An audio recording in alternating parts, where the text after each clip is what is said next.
이번에는 기타 사항 및 테스트를 진행해 보도록 하겠습니다. 자, 이제 세션을 모두 끊겠습니다. 세션을 끊는 거는 이 위에 있는 연결 해제를 하시면 됩니다. 일단 다 끊고, 그리고 취소를 했다가 다시 한번 새로 열어보겠습니다. 예, 지금 세션 관리자가 떴죠. 이 상태에서 pubdb pubUser라는 접속 세션으로 이제 열기를 해서 접속을 하겠습니다. 자, 그러면 일단 왼쪽에 이 접속 세션 아래에 pubdb가 나온 걸 확인하실 수 있고요. 그 아래에는 아직 어떤 객체도 만들어지지 않은 것을 확인할 수 있습니다. 오른쪽에 쿼리 창도 지금 깨끗하게 클리어 됐고요. 다시 교환으로 돌아가세요. 기타 사항의 테스트를 진행하겠습니다. 일단 첫 번째로 MariaDB 대소문자 구분 상태 확인에 대한 내용이 있습니다. 자, 이 첫 번째 명령은 일단 여기다 쓰고 설명드릴게요. 자, 여기서 show variables like라는 명령어는요, SQL과는 전혀 상관이 없습니다. MariaDB에서 정의된 내부 변수 값들을 가져오는 그런 명령어예요. 다시 한번 말씀드리지만 얘는 SQL하고는 전혀 상관이 없습니다. 그래서 이걸 갖다 한번 실행을 시켜볼게요. 선택하고 실행을 하게 되면 이런 값이 나옵니다. 자, 그리고 여기 나온 이 lowercase table names라는 거는요, 테이블을 생성할 때 혹은 데이터베이스를 생성할 때 심지어 alias, 이 값들이 소문자로 만들건 대문자로 만들건 상관없이 소문자로 저장되며 나중에 쓰일 때도 대소문자로 구분하지 않는다 라는 의미입니다. 언제요? 예, 이 값이 1일 때요. 윈도우즈에 설치된 MariaDB의 경우에는 이 값이 1이에요. 거기에 반해서 이 값이 유닉스 기반 시스템의 MariaDB가 설치했을 때는 0이에요. 그리고 이 경우에는 테이블 이름, alias 별명, 데이터베이스 이름이 만들 당시의 대소문자를 준 그대로 저장이 됩니다. 그리고 select의 from 저 뒤에 올 때도 그대로 써줘야 됩니다. 대소문자로 구분한다는 얘기죠. 그리고 이 값이 2일 때는 맥, 그러니까 맥킨토시죠. 2일 때는 맥킨토시의 기본값이며 이때는 조금 더 복잡합니다. 그래서 이 값을 갖다 확인해 줘야지 OS, 윈도우즈 위에서 MariaDB를 설치하고 그 다음에 어떤 작업들을 할 때 어떻게 쓰면 되는지에 대한 답이 나올 수 있다는 거죠. 유닉스, 윈도우즈 맥 중에서 윈도우즈 기본값이 대소문자를 구분하지 않고 소문자로 저장된다는 게 제일 쉬운 겁니다. 이렇게 쓴다는 걸 염두에 두시고요. 자, 그리고 기타 사항으로 우리가 실습을 진행할 MariaDB 10점대 버전은요, 한글로 테이블명, 컬럼명이 작성 가능합니다. 그 점을 알고 계시고요. 자, 그래서 일단 예제 테이블을 갖다가 하나 생성을 해볼게요. 오른쪽에 스크립트를 복사를 하셔가지고 여기다 붙여 놓겠습니다. 새 창을 하나 띄우고 여기다가 붙여 놓겠습니다. 자, 이렇게 되면은 create table sample 테이블 하나 만드는 거죠. 그리고 insert 문이 5개, select 문이 하나입니다. 요걸 한번 실행을 해볼게요. 자, 앞서 말씀드린 대로 이렇게 선택을 해놓고 여기서 선택 실행을 하시면 되는데요. 몇 가지 방법, 좀 다른 방법을 알려드릴게요. 여기서 커서를 그냥 아무 데나 놓으시고요. 위에 실행을 누르시면요. 이 맨 꼭대기부터 이 끝까지 전체가 순차적으로 다 실행이 됩니다. 한번 해볼게요. 커서를 그냥 아무 데나 놔두시고 여기서 실행, 단축키가 F9네요. 요걸 하게 되면은 이게 실행이 되고 그 다음에 인서트문이 실행이 되고 셀렉트문까지 실행이 됩니다. 한번 확인해 볼까요? 데이터베이스 pubdb를 선택한 다음에 위에 리프레시를 한번 해주세요. 자동 새로 고침 이걸 한번 해주신 다음에 다시 한번 한 다음에 이런 꺽쇠가 생기죠. 리프레시가 되면서 이걸 한번 누르게 되면은 아래에 속한 객체가 나오죠. 샘플이라는 객체가 나온 거예요. 그리고 데이터는 오른쪽 창에 데이터 탭을 누르면 됩니다. 자, 자동 새로 고침을 끄겠습니다. 자, 그래서 여기 데이터 탭에 가시면은 여기가 데이터가 입력이 된 걸 보실 수 있죠. 즉, 테이블이 만들어지고 인서트문이 실행된 다음에 셀렉트문까지 지금 나온 거예요. 이 셀렉트문의 결과가 결과부에 나온 거거든요. 그럼 이게 전체가 실행된 거죠. 아까 말씀드렸던 걸 다시 말씀드리면 커서를 아웃내 놓고 상관없이 실행을 하시면은 전체 창의 시작부터 끝까지가 자동으로 실행이 됩니다. 그리고 제가 만약에 커서를 여기다 놓고 현재 콜이 실행을 하게 되면 어떻게 될까요? 이걸 하게 되면요, 이 커서가 있던 이 부분에 앞쪽에 세미콜론을 찾거나 혹은 뒤쪽에 세미콜론을 찾아서 요 사이에 있는 SQL문을 실행시켜 줍니다. 요것만 실행시킨 효과가 나와요. 그래서 이 SQL을 실행시킬 때는 전체 실행, 선택 실행, 현재 쿼리 실행 이렇게 세 가지가 있습니다. 더불어서 SQL과 SQL을 구분하는 이 세미콜론 값을 바꿀 수가 있어요. 자, 위에 보시면은 이 세미콜론 아이콘이 있거든요. 이걸 누르시면은 SQL 구문 구분자가 기본값은 세미콜론이고 바꿀 수 있게 해놨어요.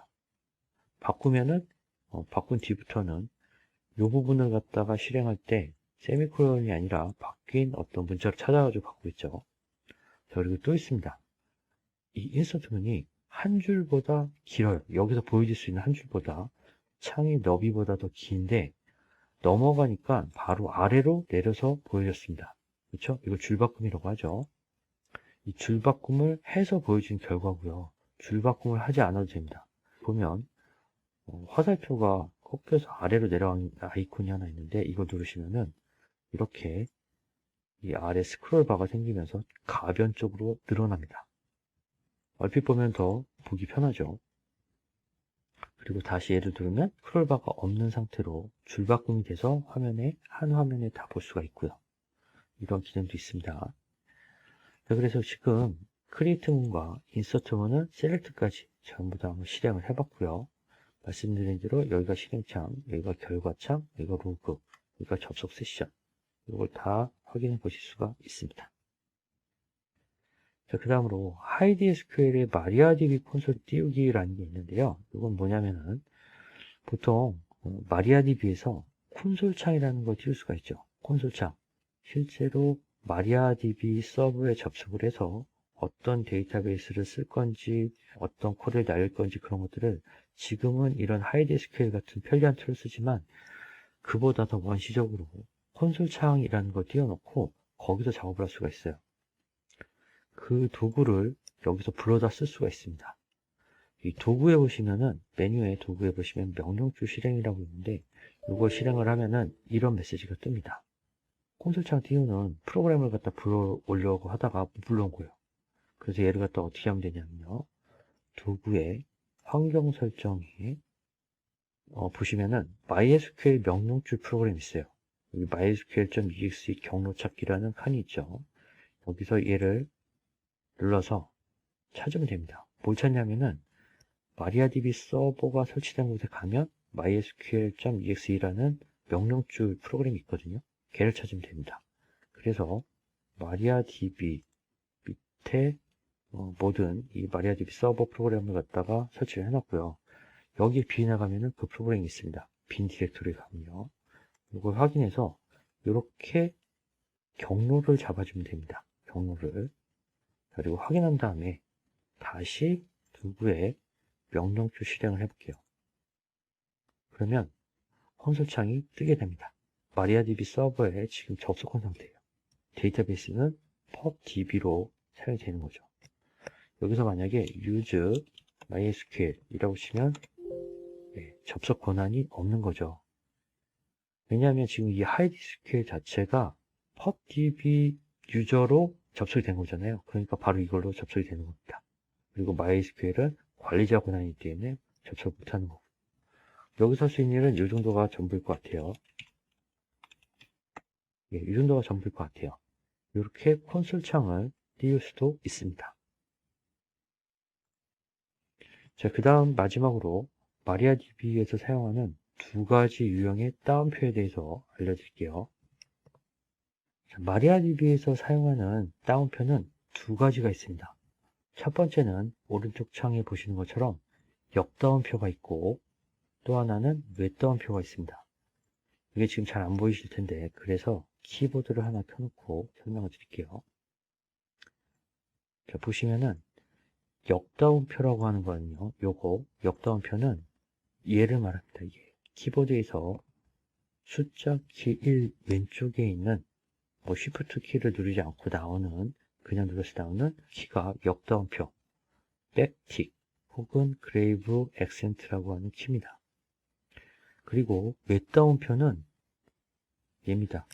엔터키 바로 왼쪽에 Shift 키를 누르지 않고 나오는 값, 얘가 바로 외다운표입니다. 어퍼스트로피 혹은 싱글 코테이션이라고도 부르고요.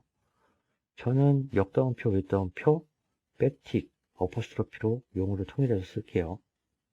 이제 아셨죠?